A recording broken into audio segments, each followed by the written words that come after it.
आणि आता तर आपण व्हर्टिकल सातबारा आणतोय.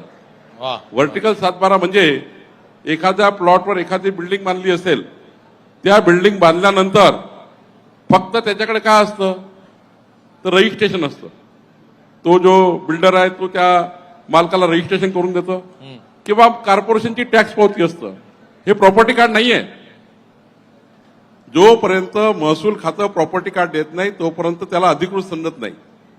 आणि म्हणून आम्ही आता निर्णय घेतोय की महाराष्ट्रामध्ये व्हर्टिकल प्रॉपर्टी कार्ड, जेवढे लोक त्या इमारतीमध्ये राहतात त्या प्रत्येकाच्या फ्लॅटचं प्रॉपर्टी कार्ड बनवून देण्याचा निर्णय वा. आता आपलं सरकार घेत आहे.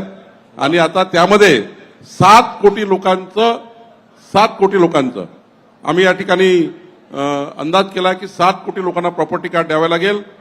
आणि हे देत असताना त्या ठिकाणी जी जमीन आहे त्या जमिनीचा सुद्धा प्रोपोर्शनेट शेअर त्या ठिकाणी त्या संबंधित फ्लॅट मालकाला गेला पाहिजे. एक या ठिकाणी असा निर्णय सरकार करत आहे.